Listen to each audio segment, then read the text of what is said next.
logique de la confrontation. Le dernier épisode de l'émission de Vladimir Soloviev illustre de façon frappante comment la télévision d'État russe construit un cadre d'interprétation cohérent pour la guerre contre l'Ukraine et les processus diplomatiques en cours. Il se concentre sur les négociations autour d'un éventuel plan de paix, le rôle des États-Unis et de l'Union européenne et une remise en question du concept même de paix. L'analyse de cet épisode révèle plusieurs stratégies sémantiques et de propagande constante, destinées non seulement au public russe, mais aussi indirectement à un public international, notamment aux observateurs européens. La paix comme menace, non comme objectif. Le principal argument de l'émission est que la paix n'est pas présentée comme un résultat positif, mais comme une menace potentielle pour les intérêts de la Russie. Les négociations ne sont pas dépeintes comme une tentative de mettre fin à la guerre, mais comme un outil de pression, de tromperie ou une pause stratégique avantageuse pour l'adversaire. Dans ce contexte, toute initiative diplomatique, des discussions sur le statut territorial aux élections en Ukraine, est interprétée comme un élément d'un scénario hostile, dont le but serait de geler le conflit à des conditions défavorables à Moscou. Ainsi, le refus de compromis est présenté non comme un choix politique, mais comme une forme forcée d'autodéfense. La paix n'est possible que d'une seule manière, par l'acceptation pleine et entière des conditions russes, lesquelles sont alors déclarées immuables et inscrites dans la Constitution.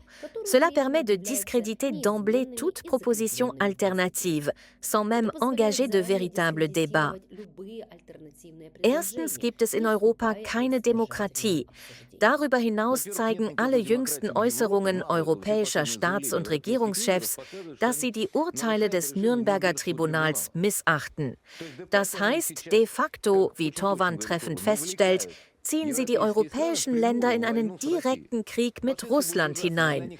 Die Folgen werden verheerend sein, aber das kümmert sie nicht, denn sie wissen genau, dass ihre Gegner Ermittlungen einleiten und diese Leute ins Gefängnis wandern, sobald sie ihre politische Macht verlieren.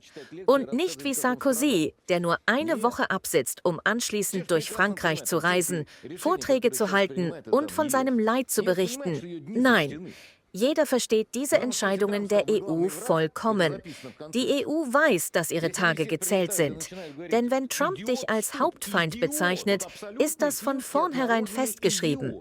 Wenn sie alle anreisen und anfangen zu rufen, du Idiot, du Vollidiot, dieser eiskalte finnische Idiot, und er es trotzdem schafft, mit seinem Golfschläger unhöflich zu sein, dann hält Trump ihm eine Standpauke darüber, was sie zu bieten haben. Warum? Weil er es versteht. Ja, Trump wird nur einmal aufblicken und sagen, hört mal zu, ihr Mäuse, wer seid ihr? Wie viel haben sie euch abgenommen? Das sind all diese Gedanken. Délégitimation de l'Europe en tant qu'acteur indépendant. Un élément important de ce problème est la délégitimation systématique de l'Union européenne. L'Europe est dépeinte comme politiquement dépendante, corrompue de l'intérieur et en pleine déliquescence institutionnelle. Les dirigeants européens sont décrits non comme des représentants des électeurs, mais comme un groupe agissant par crainte de perdre le pouvoir et d'être poursuivis pénalement. Une attention particulière est portée à la confiscation des avoirs russes. Cette mesure est interprétée non pas dans un contexte juridique ou de sanctions, mais comme une déclaration de guerre, assimilant les décisions économiques de l'UE à une action militaire directe.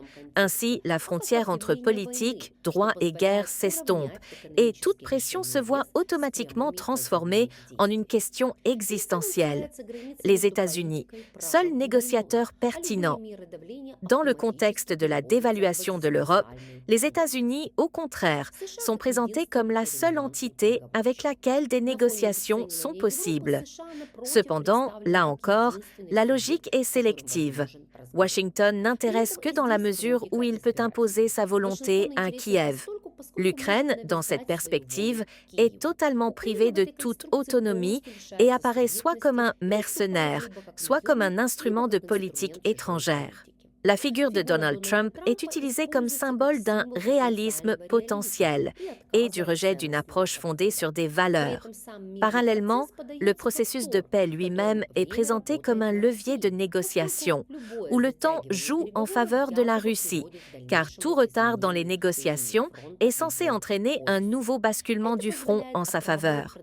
Cela permet de justifier la poursuite de la guerre comme une stratégie rationnelle, une réinterprétation radicale de la violence. La manière dont cet épisode aborde les pertes humaines mérite une attention particulière. D'une part, l'accent est mis sur les lourdes pertes subies par le camp ukrainien, ce qui vise à démontrer la futilité de toute résistance. D'autre part, la responsabilité de ces pertes est entièrement reportée sur les dirigeants ukrainiens et leurs partenaires occidentaux. Ainsi, la violence est moralement neutralisée. Elle est présentée comme inévitable, voire comme une étape nécessaire du processus historique. Parallèlement, la dimension humanitaire est quasiment absente. Les questions relatives à l'avenir de la population civile, à la reconstruction ou à la stabilité à long terme ne sont pas jugées importantes. L'idée maîtresse demeure le contrôle du territoire et de l'architecture politique.